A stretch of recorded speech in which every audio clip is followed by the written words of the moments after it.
साहेब तुमच्या कविता अनेकांना भावतात. यार काय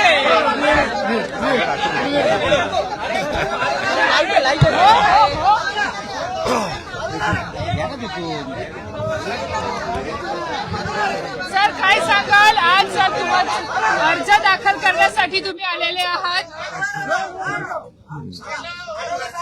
सर लाईव्ह आहात.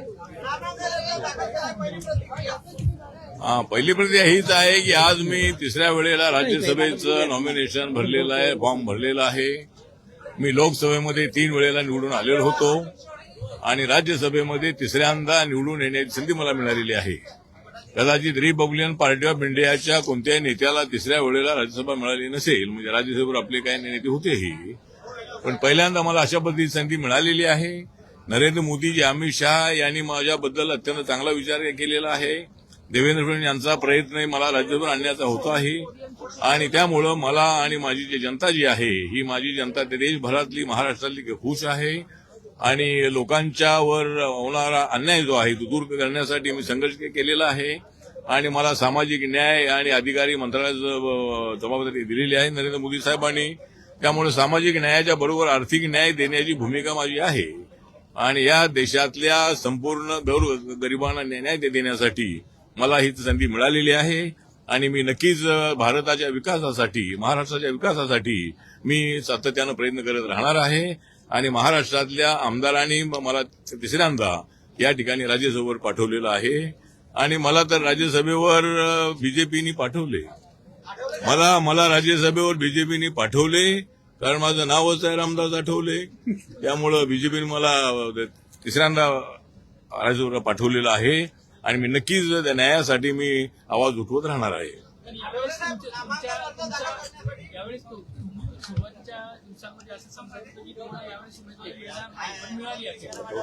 नाही, सुरुवातीला असं काही नाही. मला पूर्णपणे विश्वास होता की मी नरेंद्र मोदींच्या मंत्रिमंडळामध्ये आहे. देशभरामध्ये माझी ओळख आहे. देशभरामध्ये जी दलित जनता आहे ती माझ्या सोबत आहे आणि महाराष्ट्रातील आहेच आहे. त्यामुळं माननीय नरेंद्र मोदी साहेबांना माहिती होतं आणि संसदेमध्ये मी नसणं हे सगळ्या खासदारांना अन्यायकारक राहणार होतं. त्यामुळं माझ्यासारख्या एका कार्यकर्त्याला ही संधी मिळालेली आहे आणि ही अत्यंत चांगली गोष्ट आमच्या समाजासाठी आहे. बाबासाहेब आंबेडकरांची कृपा नसती तर कदाचित मला हे मिळालं नसतं. बाबासाहेबांचा आशीर्वाद माझ्या पाठीमागे आहे, छत्रपती शिवाजी महाराजांचा आशीर्वाद माझ्या पाठीमागे आहे आणि जनतेचा आशीर्वाद माझ्या पाठीशी आहे. त्यामुळे मला ही संधी मिळालेली आहे आणि देशामध्ये आहे नरेंद्र मोदींची आंधी, देशामध्ये आहे नरेंद्र मोदींची आंधी. मग का मिळणार नाही मला राज्यसभेची संधी? त्यामुळे राज्यसभेची संधी मला मिळालेली आहे आणि त्याचा उपयोग मी अत्यंत चांगल्या पद्धतीने करणार आहे. हाऊसमध्ये मंत्री तर मी आहेच आहे, पण आरपीआयचा खासदार म्हणूनही मी त्या ठिकाणी आवाज उठवत राहणार आहे आणि माझा जो फॉर्म आहे, माझं नाव बीजेपीच्या कोट्यामध्ये जरी आला असलं तरी बीजेपीकडूनच मी निवडून येणार होतो. त्यामुळे मी 2 वेळेला याच्या अगोदर रिपब्लिकन पार्टी ऑफ इंडियाच्या तिकिटावर मी इथे निवडून आलेलो आहे. त्यामुळे आता सुद्धा मी रिपब्लिकन पार्टीच्या एबी फॉर्मवर माझा फॉर्म भरलेला आहे आणि मी रिपब्लिकन पक्षाचा आहे. माझा बीजेपीसोबत अलायन्स आहे, मी एनडीएमध्ये आहे आणि त्यामुळे मला चांगलं काम करण्याची संधी मिळालेली आहे.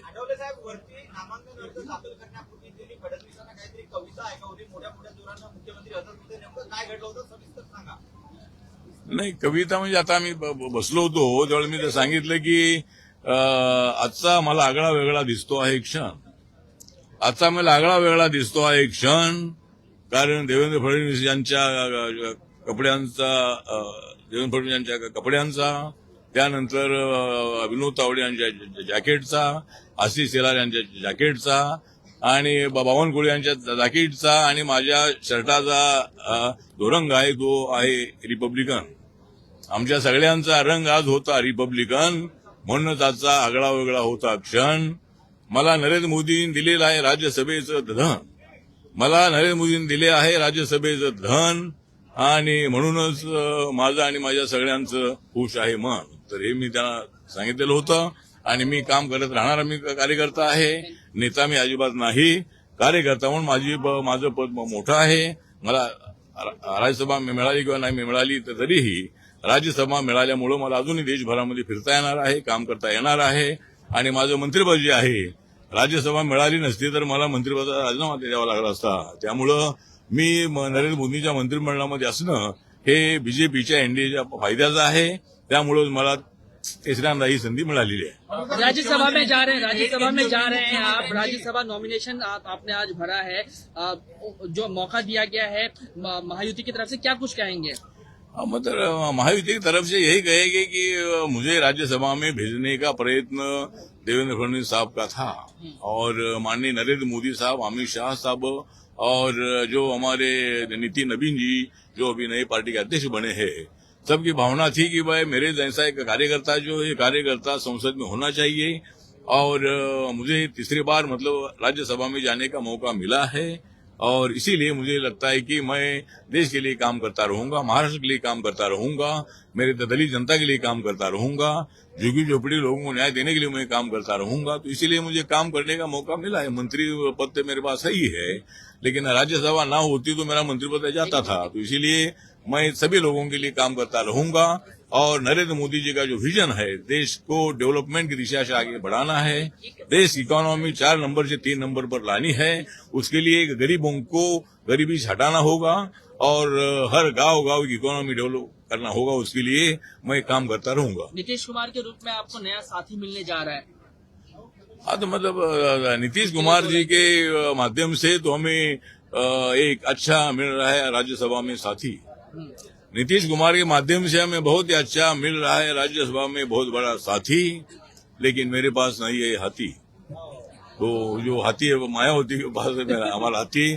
तो ठीक बात है. तो नीतीश कुमार जी बहुत एक्सपीरियंस आदमी है. वो मतलब 20 साल तक बिहार के मुख्यमंत्री रहे हैं.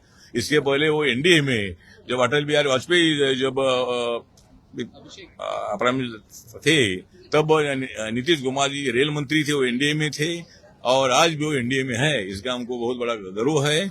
उन्होंने बिहार के डेवलपमेंट के लिए बहुत अच्छा काम किया है. 20 साल तो वहां के मुख्यमंत्री रहे हैं.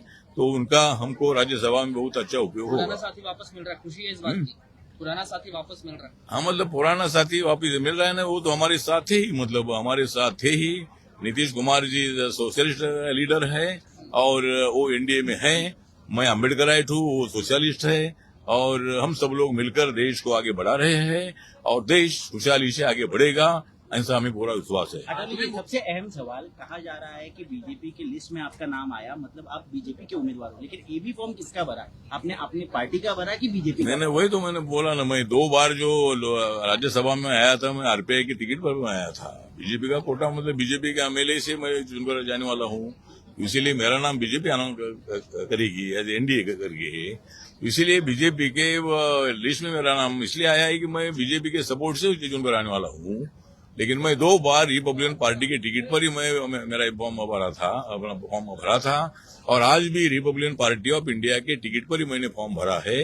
लेकिन बीजेपी के सहयोग से मैं चुनकर आने वाला हूँ. इसीलिए मतलब मेरा नाम पार्लियामेंट में राज्यसभा में आरपीआई करके होता है. इसीलिए मैं मेरे पार्टी के टिकट पर मेरा फॉर्म भरा है और मैं रिपब्लिकन पार्टी का हूँ और मैं बीजेपी के साथ मैं एनडीए में हूँ. लेकिन क्या बीजेपी का व्हिप आपको लागू होगा राज्यसभा के सदन में? हाँ? बीजेपी का व्हिप आपको लागू होगा? नहीं, बीजेपी का व्हिप लागू होगा क्योंकि मैं बीजेपी के साथ में हूँ, मैं एनडीए में हूँ. तो मतलब व्हिप का तो विषय टेक्निकल होगा, लेकिन मैं कोई उनके विरोध में जाने का विषय नहीं है. जब तक बीजेपी मेरे विरोध में नहीं है तो मैं उनके विरोध में क्यों जाऊंगा. तो बीजेपी अगर मेरे साथ है तो मैं भी उनको साथ हूँ और मोदी जी का एजेंडा डेवलपमेंट का है और इसीलिए डेवलपमेंट के लिए मैं भी काम करने वाला का कार्यकर्ता हूँ. तो इसी तरह हम आगे बढ़ेंगे. एक सवाल था कि जिसके साथ भी आप होते हैं अब तक इतिहास है, महाराष्ट्र में भी उसकी सरकार रहती है, केंद्र में उसकी सरकार रहती है और आप साथ में होते हैं. मायावती को या मोदी या शाह को डर लग रहा था कि आप नहीं होंगे तो सरकार कहीं गिरने जाए, ऐसा कुछ? नहीं, मुझे गिरने का विषय नहीं है. मेरे पार्टी के वजह से एक भी एमएलए नहीं है. लेकिन बात सही है कि सभी लोगों ने मान्य किया है. कांग्रेस पार्टी के लोगों ने मान्य किया था बहुत बार. विलासराव देशमुख जी जब थे, सुशील कुमार शिंदे जी जब सीएम थे और पवार साहब भी जब सीएम थे, तब भी उन्होंने कई बार अपनी भूमिका रखी थी कि आठवले की पार्टी जिनके साथ होती है उनको सत्ता मिलती है. जब मैं भीम शक्ति शिव शक्ति के प्रयोग के बाद बाला साहब ठाकरे जी के आह्वान पर मैंने बीजेपी शिवसेना के साथ ऐलान किया था और तब भी मतलब यहाँ कांग्रेस सत्ता जाकर बीजेपी की सत्ता, शिवसेना की सत्ता आई थी, अपनी महायुति की सत्ता आई थी। तो महाराष्ट्र की राजनीति ऐसी है कि मैं जिनके साथ जाता हूं उनको सत्ता मिलती है और मैं जिनके विरोध में जाता हूं उनको सत्ता से बाहर होना पड़ता है। तो ये महाराष्ट्र का पॉलिटिकल इतिहास है और इसीलिए बीजेपी भी ये जानती है, कांग्रेस पार्टी भी ये जानती है। लेकिन मैं कांग्रेस तरफ जाने वाला नहीं हूं, वहां जाकर कुछ मिलने वाला नहीं है और इसीलिए मैं बीजेपी के साथ हूं, मैं एनडीए में हूं और मेरा काम चल रहा है। मेरे पास कार्यकर्ताओं की बड़ी टीम है, हमारे आरपीआई में जरूर अपने ग्रुप है, लेकिन रिपब्लिकन पार्टी गली गली में, गांव गांव में मेरे साथ वर्कर है। हमारा वोटिंग कम होता है, लेकिन किसको चुनकर देना है और किसको सत्ता में लाना है ये जिम्मेदारी मेरे ऊपर होती है और मैं जिनके साथ रहता हूं उनके साथ मैं प्रामाणिकता से मैं रहता हूं और उनको सत्ता मिलती है।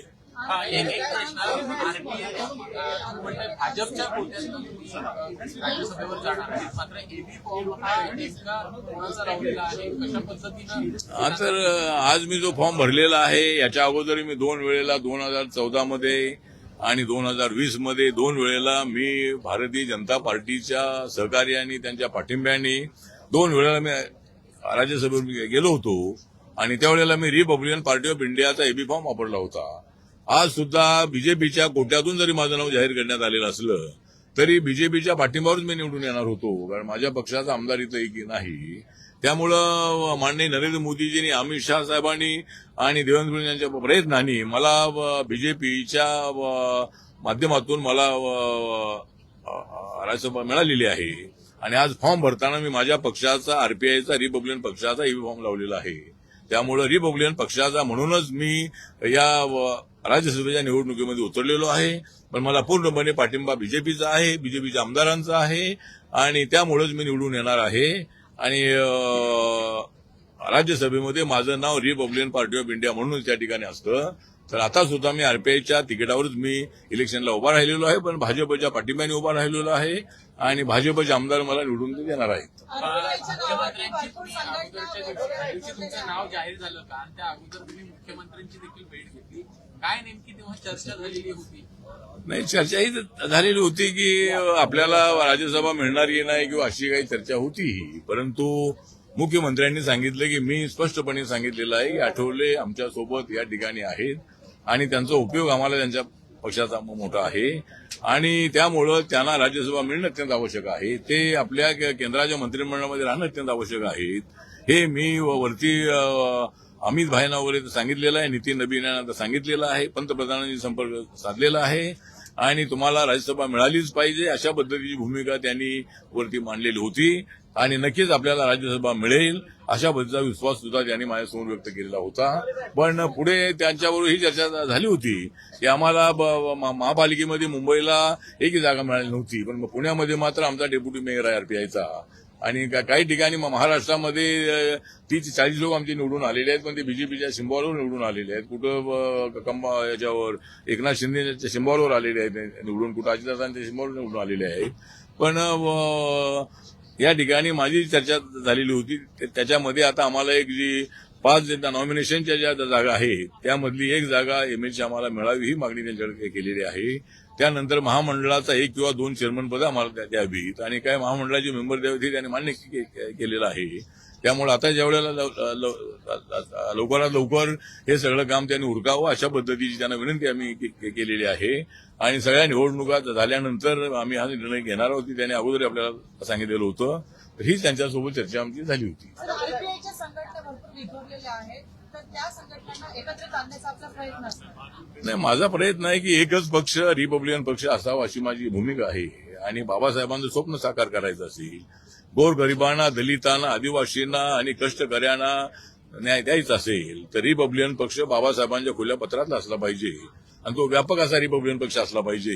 त्यामुळं पुढच्या काळामध्ये नक्की मी असा प्रयत्न करणार आहे, पण आता ऐक्यासाठी माननीय बाळासाहेब आंबेडकर यांनी पॉझिटिव्ह भूमिका घेणं अत्यंत आवश्यक आहे। तर बाळासाहेब आंबेडकरांनी जर भूमिका चांगली घेतली तर मला वाटतं की समाजाचं ऐक्य होऊ शकतं, रिपब्लिकन पक्षाचं ऐक्य होऊ शकतं आणि मोठी ताकद आपली महाराष्ट्रामध्ये राहू शकेल। त्यासाठी नक्की भविष्य काळामध्ये मी प्रयत्न करत राहणार आहे। चला काय नाही नाही